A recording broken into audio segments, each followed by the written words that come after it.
And I would like to hand over to our speaker for today, who is Sue Sayer, and is going to talk to us all about our iconic seals. So over to you, Sue.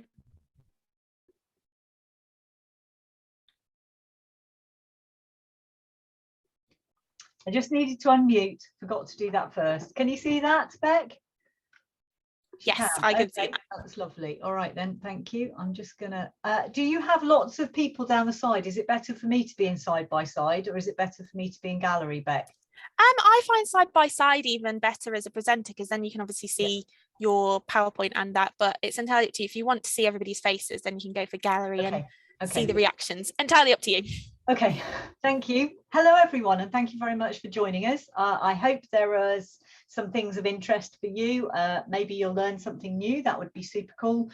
But what I really want you to do is to understand a little bit more about how to think seals. So for me, our seals are iconic. They are a national treasure. They are a natural heritage asset. They've been around since the Mesolithic in southwest UK. I don't know about the rest of the UK, but I imagine it's the same. And they are truly amazing. Not all my photos are sharp. And the reason they're not sharp is because they were taken with a massive zoom lens. I actually have a 3000mm zoom lens on one of those bridge cameras that you can get these days. And we have a policy of not using photos of seals looking at the camera, because if a seal's looking at the camera, it could have been disturbed. So we try to role model best practice. And of course, the good thing about a seal not looking at the camera is it's doing its own thing, and you're getting natural behavior, a wild animal in its natural habitat doing its natural behavior, and then you get a much better view anyway. So I'm here to tell you lots of things that I've learned about seals, things that they've blown me away with. There are lots of ways that you can get in touch with us. We do have a website you can have a look at. This is the first talk where I'm actually calling us Seal Research Trust, because we've changed our charity name to better reflect what we do. We've always been the Cornwall Seal Group Research Trust, but now we're the Seal Research Trust because we do a lot of work nationally supporting seal groups around the UK. I am going to ask for feedback as well. We would like sightings of seals. If you happen to visit the southwest and you happen to see a seal, that would be great. If you'd like to volunteer for us, you can do so digitally and remotely these days. You don't even need to live locally. On the last course we had people from Sweden and Iceland and New York all joining our volunteer team to digitally volunteer. And of course, if you like boat surveys and you can get down to Cornwall, we do those too. We are a 1% for the Planet network charity, and we are also managed and follow fundraising regulator practices. I always put this slide up because I'm a full-time volunteer, but I need to train the next generation of marine conservation leaders. And in order to be able to do that, I have to pay young people to work with us. They work with us as marine rangers. And in order to do that, we need to get funding from other sources, public, private and voluntary. So these are the people who currently fund our marine rangers. Our philosophy is relatively new, I suppose, in terms of me being able to articulate it, but it's this: sharing our seas. We are all about trying to get people to experience the natural environment around our coast, enjoy it, want to protect it, but at the same time not having an impact on it, or at least having a minimal impact. And the ecozoic I read about in a book by Douglas Adams called The Seabird's Cry. It's a fantastic book. And the ecozoic is an era where we don't even think of ourselves as having to protect the planet. What we see ourselves are as a species among an ecosystem of other species with whom we coexist and without whom we can't exist. So we understand the interrelationships between us and all the other species and have a mutual respect for that. The other aspect that I love about the ecozoic is that I'm going to try and tell you about how to think seal, and I can tell you some of the things about how to think seal, but we'll never be able to do it properly because we'll never understand all the abilities and skills that they have, and understanding of the world in terms of magnetism or navigation that they have, because we're not seals. So I love the concept. It's a great one. If you've never heard of it, look it up. It's fab. So a little bit about us then. What do? Well, we have teams of volunteers all the way around the southwest. Everywhere there's a dot, there's a photo ID catalogue run by either an individual or a team of people, and we work collaboratively to photo identify seals. And why do we do that? To give seals a voice in a world where money talks loudest. So an example of our photo ID work: on the left, we have a seal called Fairy Girl. In the middle, we have one called Shadow Puppet. And on the right, we have one called Tulip. Each seal has a unique fur pattern. If I know their names, they are down the right-hand side of the screen. Tulip is very special, and the reason she's very special is that after a big storm on the island of Skoma in southwest Wales, she suddenly appeared there for the very first time, presumably having lost her pup in the storm. Loads of pups on Skoma were washed out from the beach in the same storm, and she turned up and adopted one. So she's one of our seals, but she's also a Welsh seal. So she's a Celtic Sea seal. And the thing we're beginning to realise from our photo ID work is the chances are every seal in the Celtic Sea comes through Cornwall at some point or other. Shadow Puppet deserves a call out. She's got the beautifulest belly of any seal I have ever seen. She is stunningly gorgeous, and I've known her since 2000, and she's still alive and still around, which is great. I'm going to summarise this slide because you can see there's a lot on it, but basically we have a lot of people doing a lot of surveys, on average 12 a day, from lots of locations, and in 2020 we processed nearly 140,000 photos, and we did that to get 12,000 plus IDs, some information about 7 seals that were first identified in the year 2000 still being alive, information about impacts that we're having on them in terms of entanglement and disturbance, and information about some of the rehabilitation work that rescue centres are able to do. And Beck used to work at one of them, which is super cool, so that's great. And why do we do all of that? Well, to give seals a voice, as I said. So on the left-hand side are some of the big achievements that we contributed to in 2020 to make the world a safer place for seals. The right-hand side are some of the practical things that we did and some of the information giving that we did globally in order to make the seas safer for seals. And then we did 3 high-profile programmes in 2020, and we're just about to be on Countryfile again. So at the end of the month, 31st, I think there should be an excerpt on seal disturbance. But I'm here to tell you about seals. In the UK, we have 2 species, usually, common seals and grey seals. It took me, if I'm honest, about 4 years before I could confidently and accurately predict between the 2 species, because juvenile grey seals can often look like common seals. However, common seals have, I always think, unkindly, heads that are too small for their bodies. So proportionately shorter, smaller heads. Their fur pattern's always the giveaway. If it's tiny dots like this, or rings of patterns, then it's going to be a common seal. And I always think they look a bit more cat-like with a really clear forehead.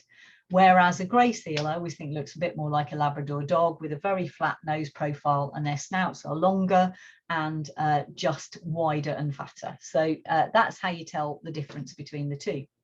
We mostly have grey seals in Cornwall, but not exclusively. So this is a mahoosive harbour or common seal called Ellis. He's a male. He threw himself on top of this mooring buoy by going, whoa, launching himself out of the water, going, way, trying to balance on top of this mooring buoy, and then finally coming to rest and staying there for a kip. Only common seals, it seems, are athletic enough to do that. I've never seen a grey seal do that. Having said that, they always prove me wrong when I say stuff like that. We're able to produce calendars for seals like this. So we've got years across the top, months down the side, and different colours mean different locations. And the numbers are the number of IDs that we've had of Ellis, this particular common seal. You can see he spends most of his time in the Roseland, but in the summer he makes an occasional visit to this mooring buoy in the Fal. You'll also notice he's got pretty horrible scarring on his back, and it's dead easy to blame that on a propeller. But we actually know from our photo ID work that actually it's nothing sinister like that. He seems to have contracted some sort of tracking infection that is spreading in rings every year. And he's got this very nasty scarring as a result of this. But the good thing is that we track and we monitor him. We won't be able to help him. But on the other hand, we are monitoring his situation and learning from his experience in order to try and help other seals that we can help. And here is a sightings calendar for Lucille. She's from Lou, of course she is, Lucille. Spends most of her time in Lou. Look, you can actually predict where she's going to be in Lou between April and September. But either side of that, she has visited South Devon and also North Cornwall.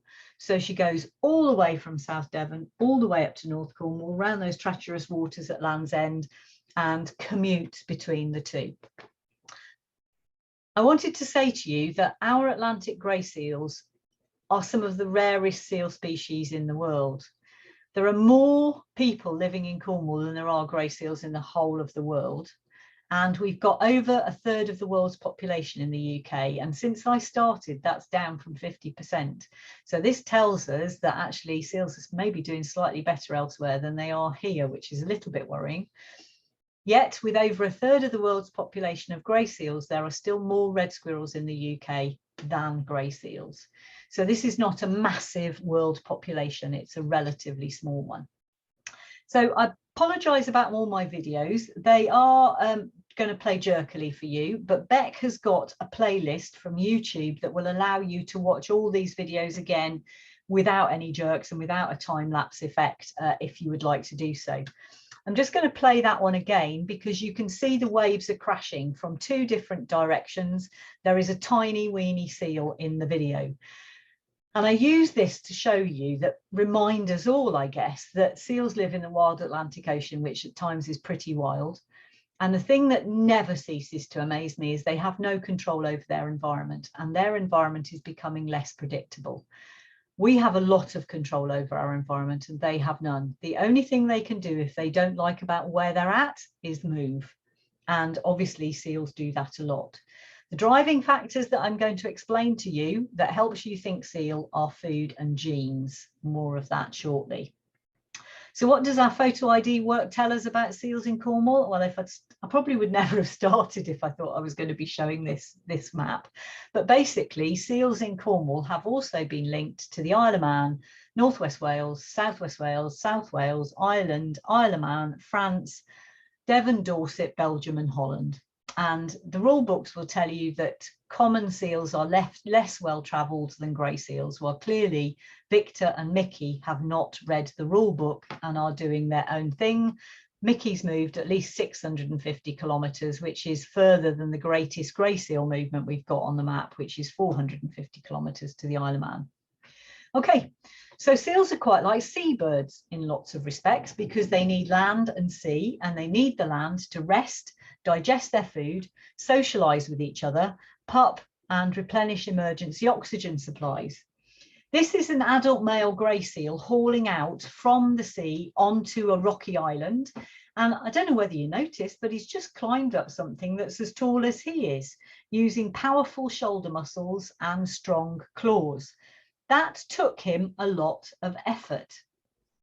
This is an adult female grey seal called Snowdrop, and she is actually searching for her pup on this boulder beach where she had her pup. And she is making a lot of effort to A, find her pup so that she can B, feed her pup probably 3 or 4 times every day. See how much effort she's making. And she just climbed onto that boulder that is very high. It is amazing how able they are to move over land. It's pretty risky because some of these drops are going to potentially hurt her quite a bit if she smashes her jaw on one of these rocks, just to be quite careful about that. This is using a lot of energy, and every calorie counts in the wild. So unlike us who've got endless calories and are always worried about eating too many, voice of experience, it's not the same being true in the wild. Basically every calorie counts, and a calorie can make the difference between life and death for a seal. The point of showing you those 2 videos is seals make a lot of effort to come out of water. They use a lot of energy. This is a seal called Three Scars who's easing himself back into the rising tide of cold water. He's keeping his nose out and his sensitive bit between his rear flippers out of the water in a banana move. I've had to speed it up ridiculously quickly because otherwise we'll be here for the next 20 minutes waiting for him to get back in the water. And finally he commits, opens his rear flippers to expose that sensitive bit, and now he's acclimatized, shoved his head under the water, and off he goes. Given a choice, seals will ease themselves slowly back into the water to acclimatize. They'll sleep in the sea. They can sleep on land, but they can sleep in the sea. Watch this seal's nose, nostrils and whiskers. Okay, you can see the mouth too. So they are moving their whiskers around an awful lot while they yawn. Their nose is closed while it's relaxed, and they have to use their muscles to open their nostrils to breathe. They'll take a few breaths before sinking just below the surface, and then they have a rear flipper reflex that will twitch and bring them back to the surface to take a few breaths once the carbon dioxide levels build up in their blood. Automatic reflex that brings them to the surface and allows them to autonomically sink. Okay, so massively mobile whiskers, and every whisker has 1,500 nerve endings, which makes their whiskers and their muzzles more sensitive than our hands and the palms of our hands. Very, very sensitive. Another bit why we'd never be able to understand and think seal properly, because we haven't got whiskers. Well, we'd like to not have whiskers, I guess. Okay, on to food. So this is a world first video of pregnant females off a dive site in the Isles of Scilly catching fish. You'll notice that the fish are surprisingly small. Most fish eaten by seals go down in one. They eat small stuff and they will catch it. And the reason this is a world first video is that we knew that common seals snatch and suck. We never knew that grey seals did that, although it made common sense that they would. So catch, snatch, and then without any mouth movements of grabbing, they just suck and the fish disappears. Seals will eat more tons of sand eels than any other single species. Sand eels or dragonets, which are small species that live in the seabed under the sand.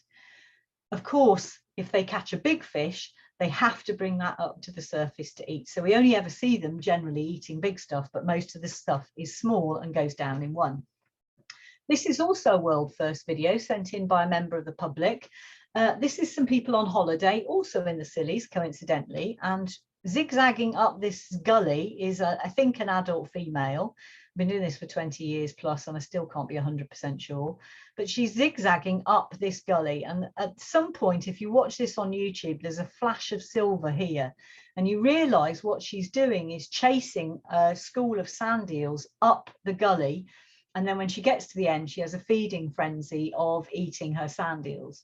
And the video actually shows her doing that twice. Well, this is a world first because we didn't know that seals had an active strategy for herding fish so that they could catch it. Okay, on to the genes bit. So this is a beautiful adult female. She's called Crosscomb. I love her to bits. Every female can pup. Every adult female can pup every single year. And if you can empathise with this at all, the bad news is they don't have a menopause, so they can just keep on pupping until they drop. In contrast, this is a dark, plain adult male. So that female was lovely and light and spotty, especially on her belly. This adult male is plain and dark, which is what most of the males look like. Whereas every female can have a pup, most males are non-breeding. We could learn an awful lot from seals, you know. Most males are non-breeding and they spend all of their time sleeping, eating, swimming. Sleeping, eating, swimming, swimming, sleeping, eating, in whatever order. Only a few seals become beach masters and get to mate with females. This is an example of a beach master. He's called Feathers in the middle of the photograph, looking out at you. And he, you will notice, is not the largest male seal on the beach here, but he's got something about him that enables him to control males that are much bigger than him, much more strong and much more powerful. So we think that male beach masters are the intelligent, adaptable seals in the seal world. They've got something about them that's very special. They're patient with their females. They won't bother them too much. They won't waste energy on them. They're empathetic because when the push comes to shove and they want to mate with that female, she won't let him if he's annoyed her throughout her pregnancy and throughout her nursing period. So they have to be very respectful of their female seals. Seal society is female dominated. Okay, this is about as bad as a seal fight gets in Cornwall. There's the main beach master at the top of the screen, and the wannabe at the bottom of the screen is really having a good go at the beach master. I will play this twice because I want to explain what was going on here. There was a bit of a power struggle. So DP2, this seal here, who's the beachmaster, is on the weak power position towards the sea. Peapod, who is having a real go, is in the strong power position up the beach. But DP2 is not stupid. He knew there was a big wave coming. He knew that the wave would push him up the beach. He knew he could use the power of the wave to now he's in the power position and Peapod's in real trouble. Having to back off, they will never turn and run until they know they can get away. So he will back and face until he can get away. Now, you do see a lot of blood-curdling fights in other areas of the UK between beachmasters and other seals. We think that it's a bit like a small primary school here. All our beachmasters and males know all the other seals on their patch, and therefore they do not need to have blood-curdling fights in order to be able to control their territory. They remember the scraps that they had in the pecking order when they were youngsters, and they tend to stick with that, I think. So we don't get these massive, great big blood-curdling fights that you might see on TV. And this is what they're fighting over. This is a male seal called Tamfire mating with his girlfriend Kelp on the Haul-Out Beach. But this is a world first video.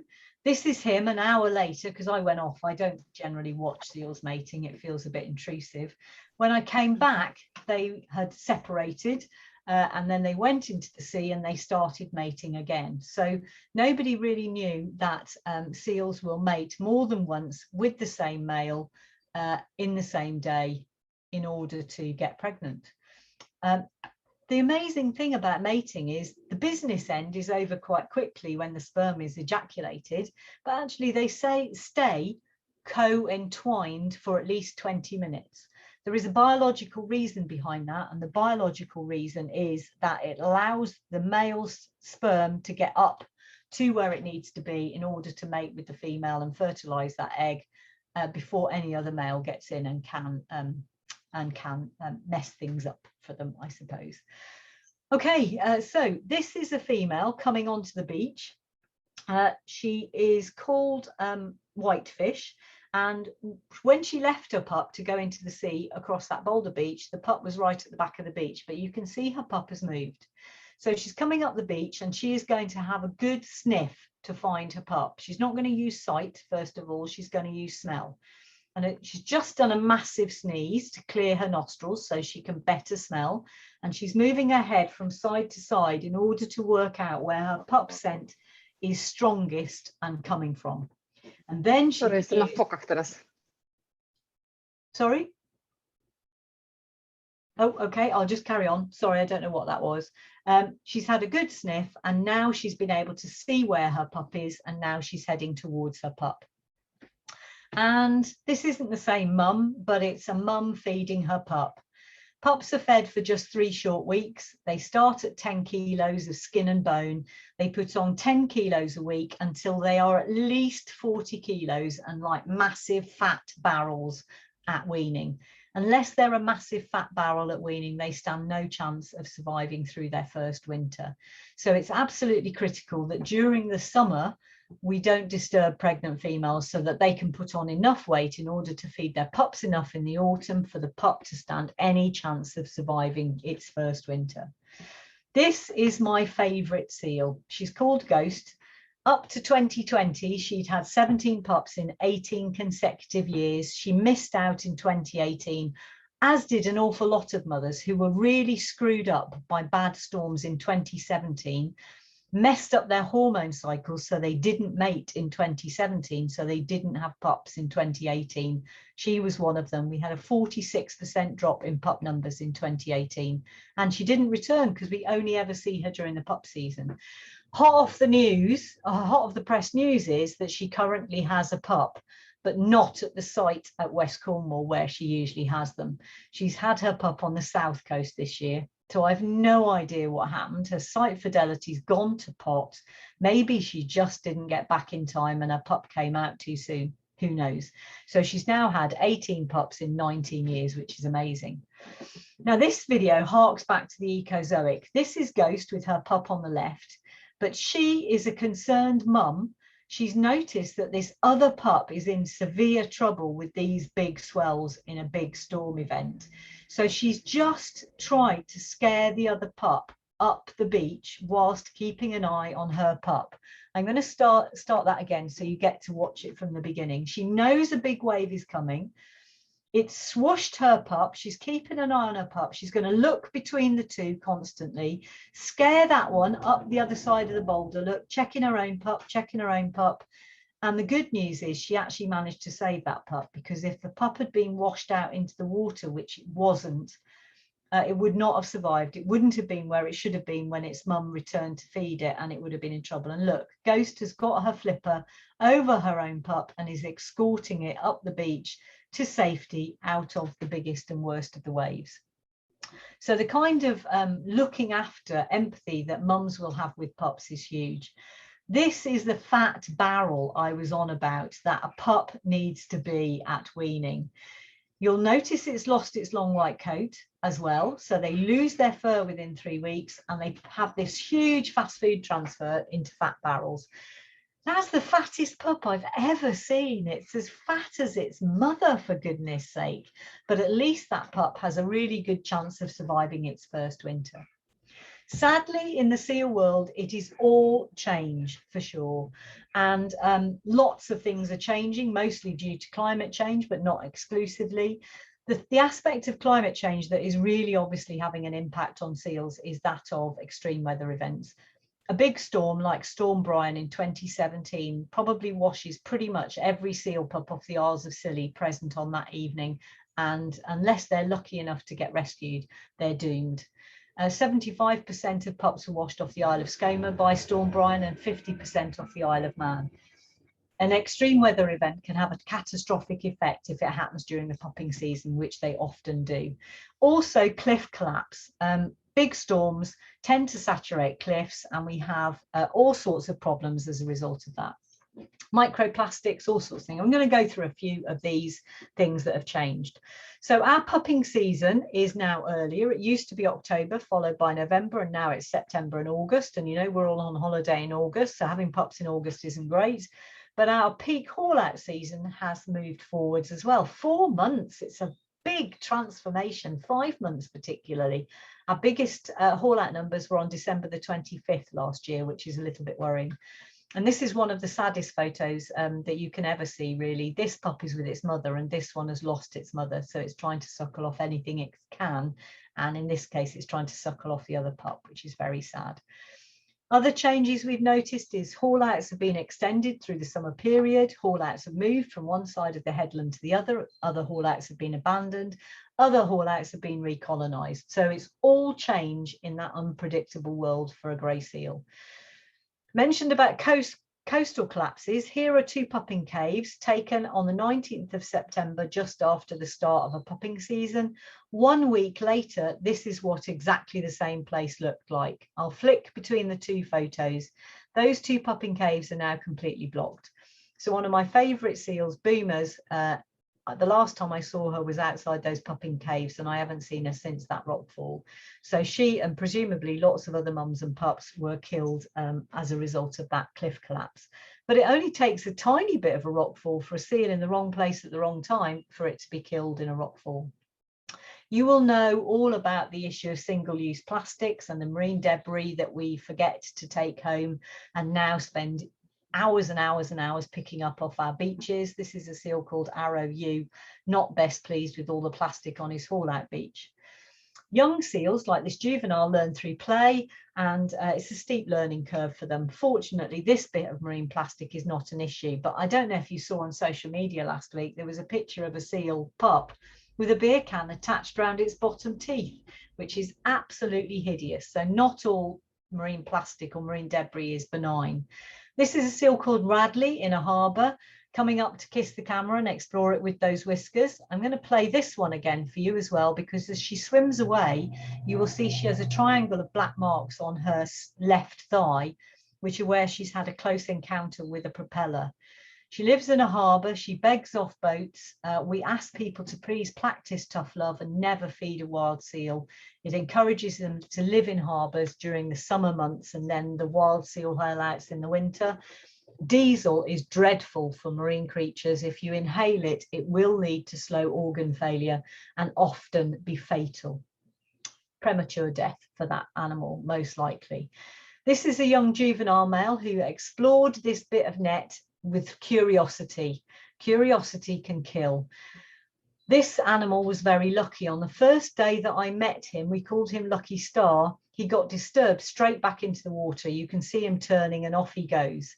It then took 4 months for an organisation I also volunteer with, British Divers Marine Life Rescue, for us to be able to rescue this animal, and I was able to cut the net from his neck.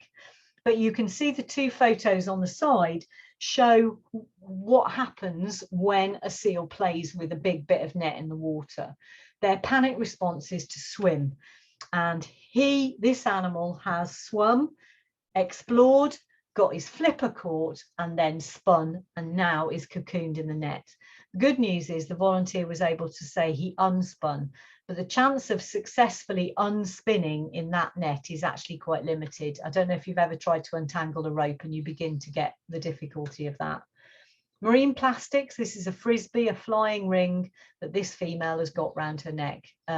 This is a new and emerging issue. So if you have a dog and you have a ring and you took it for the dog, please make sure that you take the ring home. It's best to use solid rings on beaches when the ring might have a risk of going into the sea. Disturbance is the one issue we can all act on today by just giving seals space. This is Radley again, sticking her tongue out at a kayak who's getting far too close. I don't know whether you can also see, but there's fishing line here as well, which has got hooks on it. So this is actually quite a dangerous fallout for Radley. But disturbance we can all do something about. It comes from land, sea and air. This is people in the water enjoying our coastal environment, but what we need to do is avoid enjoying our coastal environment for our activities where seals have chosen to be. They don't choose to be everywhere. They are very picky about the places that they need to rest and digest their food. We just need to leave those spaces for them and do our activities somewhere else.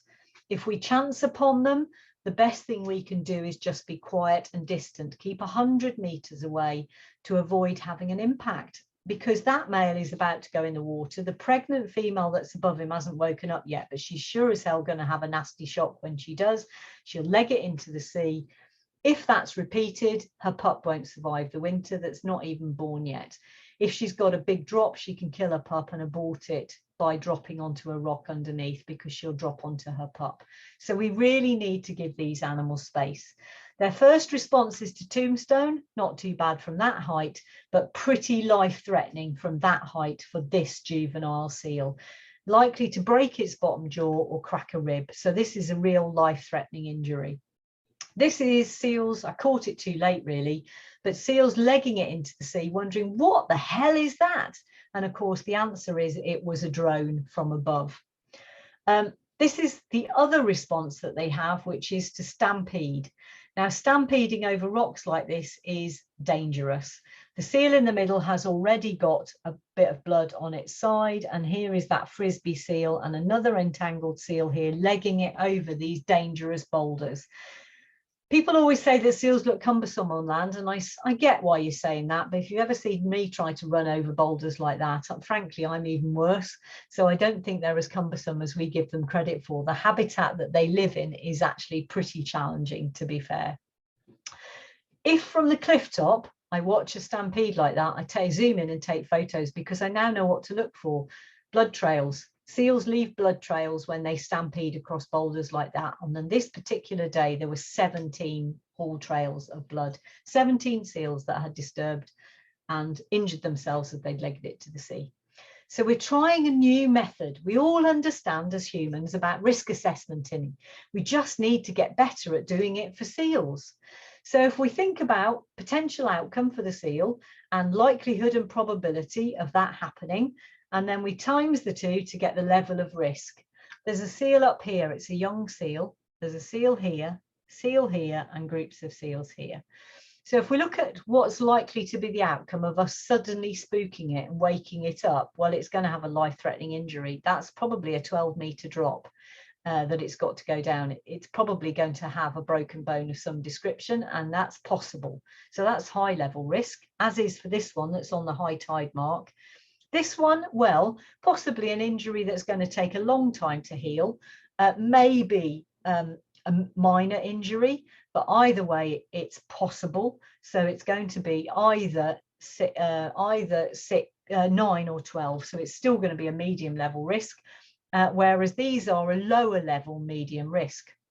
That stampede I just showed you, well, again, I think that's an injury going to take a long time to heal, and I think it's probable, and that's going to be a high level risk. Whereas this, which is an adult male in the water here, being thoroughly enjoyed by these two kayakers, the impact is going to be movement using energy, and it's probably going to have to leave that space to avoid people to go and sleep somewhere else.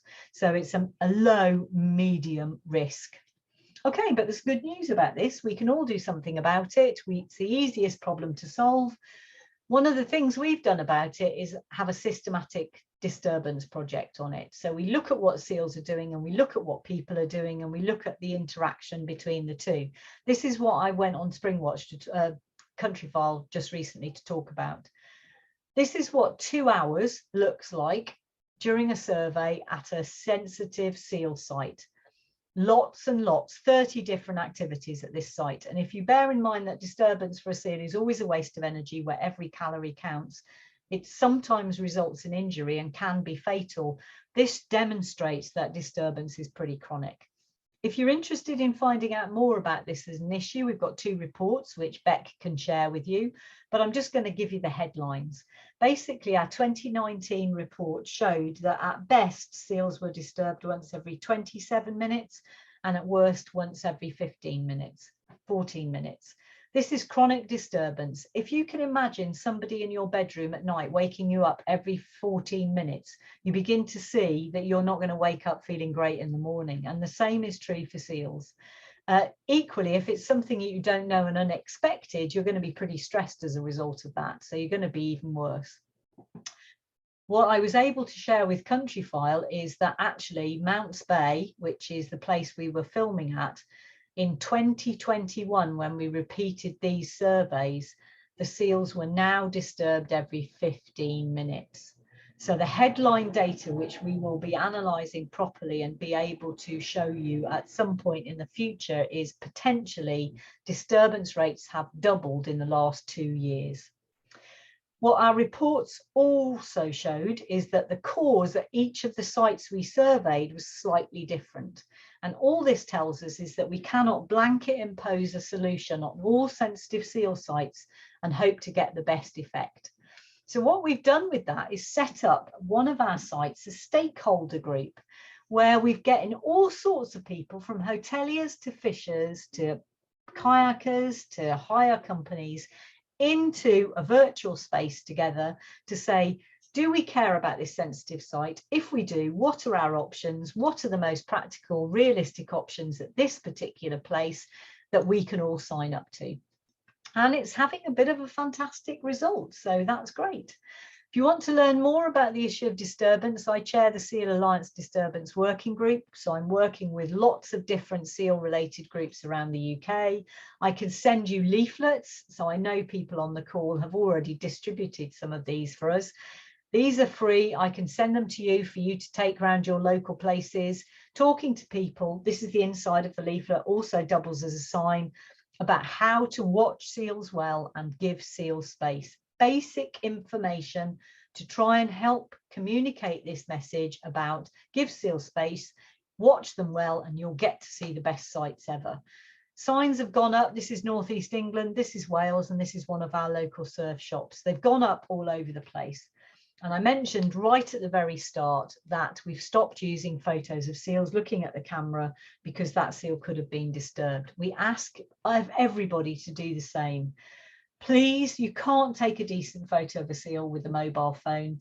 The best thing you can do is look through binoculars and ask somebody else who's got a camera to email it to you. If you try and take a decent photo on a mobile phone, you're potentially going to impact that animal.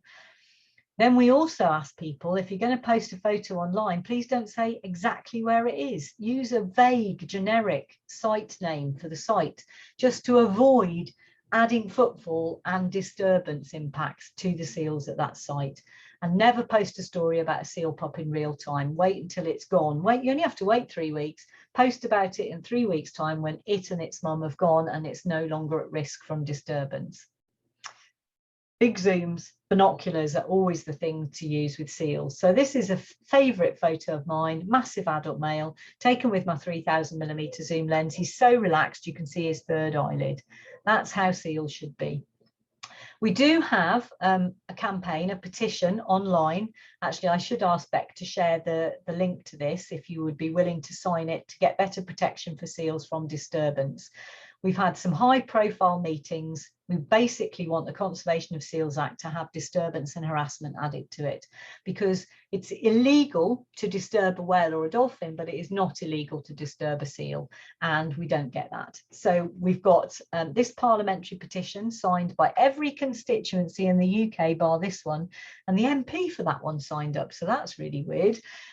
We've got an early day motion, 10-minute rule bill coming, and we're just about to send an open letter to government to ask them to change the Conservation of Seals Act. So you can help with that by signing up to the petition. We need 100,000 signatures and we've only got less than a month left to do it.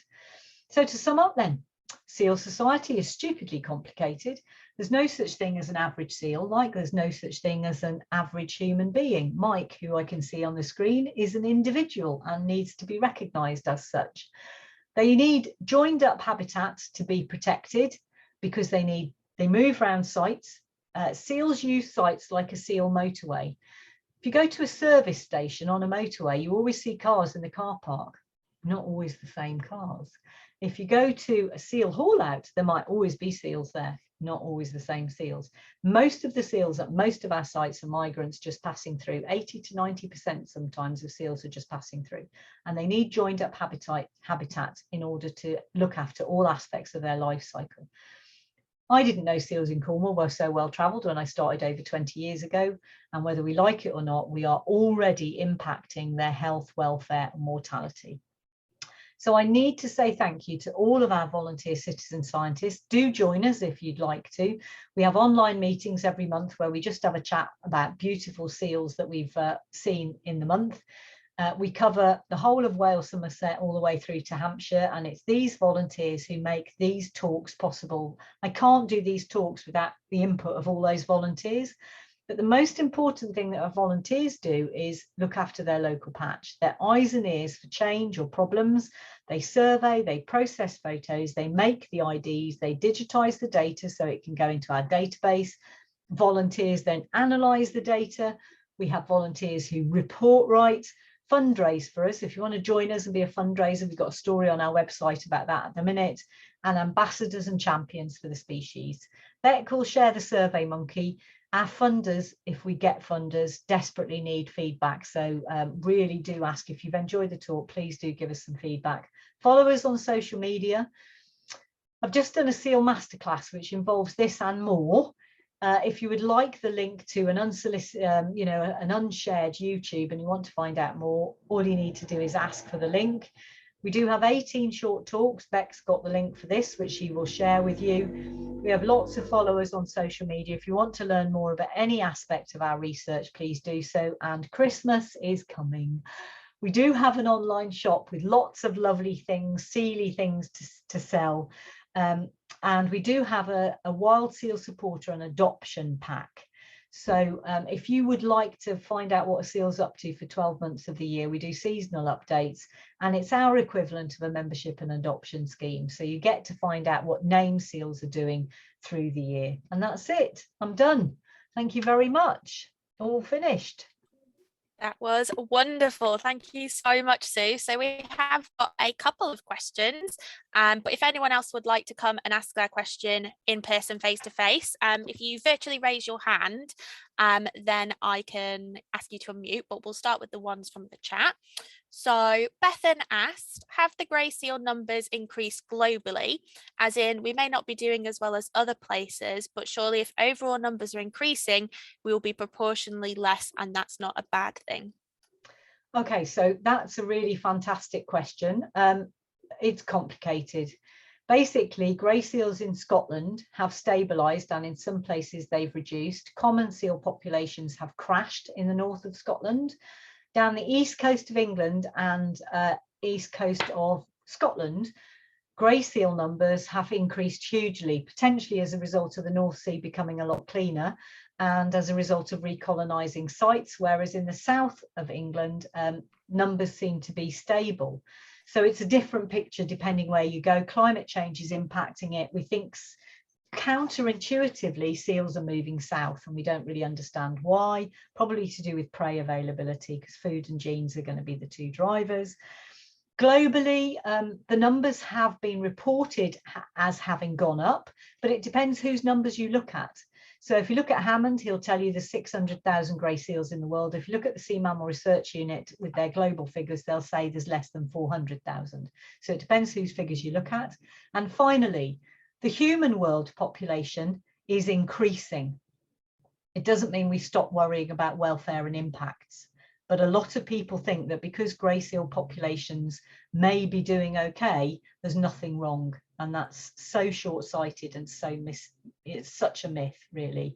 So yeah, maybe they're doing okay. If I'm going to put my hand on my heart, I'd have to say I haven't got a clue what's going on with seal populations, because it really is very complicated. And getting a handle on numbers for an animal that spends 4 out of 5 days at sea is actually quite difficult to be accurate with. Yeah, definitely. They do like to move around a fair chunk, don't they? It's hard to keep track of them. So Charisse would like to know, do you collaborate with other seal photo ID programs across the UK to better understand seal movements, such as ones in Scotland or other parts of England? Really great question. Well done. So yes, we do collaborate. That's the whole point. Basically, we've been working with SCOMA and Ramsey Island with their photo ID catalogues for quite a long time, because it was fairly obvious there would be a link up. We share our photo ID catalogues with the Isle of Man and France, which is how we know we have links. Septile in northern France and also Brittany. We've started to work towards Hampshire, and we now know that we have links to Dorset, but we haven't ever found any links from any of the photos that we get to the East Coast. But to be honest, we don't have time to look at an awful lot of those. As far as Scotland is concerned, we know from a satellite tag that was put on by the French that a seal there's supposed to be an imaginary dividing line north of the Isle or south of the Isle of Man that seals don't cross. Well, clearly Tulip Bell hasn't read about that dividing line. But there was also a satellite tag seal in France that went all the way around the west coast of Ireland, and the next port of call was Islay in Scotland. So yes, we do collaborate as much as we physically can. But, you know, we processed 140,000 photos last year. We are a small charity. Next year, from February 2020, we will have 1.8, possibly a 0.2 part-times, possibly a 1.2 amount of rangers plus volunteers. So, you know, the capacity is always an issue for collaboration, but sure, we're up for it. The other thing we're really keen to look into and try and develop is a project for automating our photo ID. Photo ID software does work, but it doesn't work for 140,000 photos a year. And in actual fact, our brains are fantastic computer processors. And if you know your seal, then it's quicker to identify it yourself. What the computer program will do is identify the ones that you can't ID or the links between sites. It will get better at that. So yeah, we do collaborate, but there's an awful lot more collaboration we'd like to do if we had a bigger team. Yeah, great. Okay, so we have a question from another Beck who would like to know, what is the best thing to do if you see other people disturbing seals? Great question. Okay, so the best thing you can do is collect data, because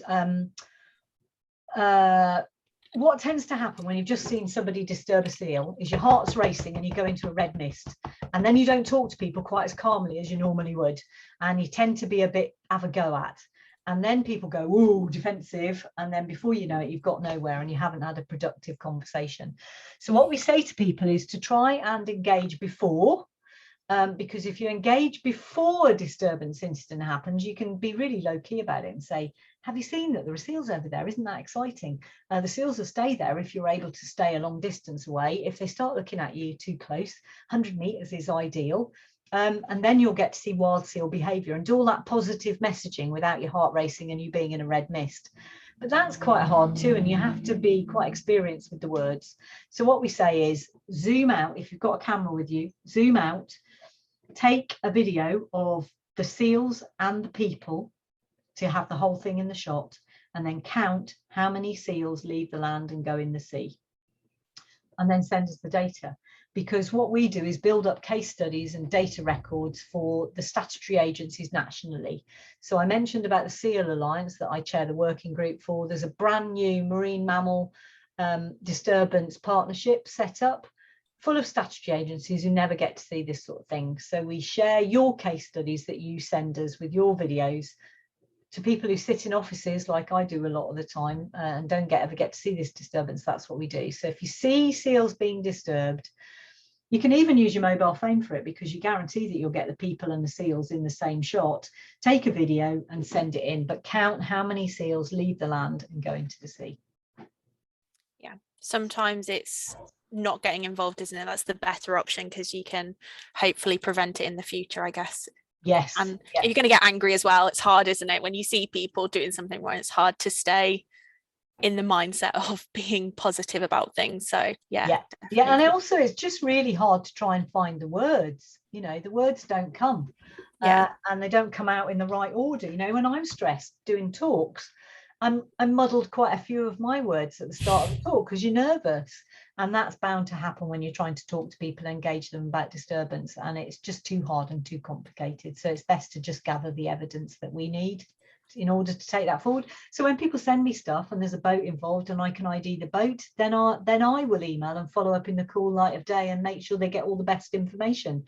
Or I will if there's a kayaker I've got a disturbance incident of in a triple SI where it actually was a criminal offence, managed to get the registration and we let the authorities follow it up. But either way, we want the best outcome for seals, and usually you being wound up isn't going to lead to the best outcome for seals. So we've got a couple of questions just about where people can access certain things. So Bethan would like to know what the email is for access to the public displays information. Okay, so I will send you the link to the masterclass, and the masterclass has a link to a load of resources that you can look at. But if you want to hear more and watch more, the best place to go is our YouTube channel, to be fair. And if you want to email us, please, seals@cornwallsealgroup.co.uk, seals@cornwallsealgroup.co.uk. And there's also a sightings email on our website. So if all you can remember is our website, then you can pick up a contact from there.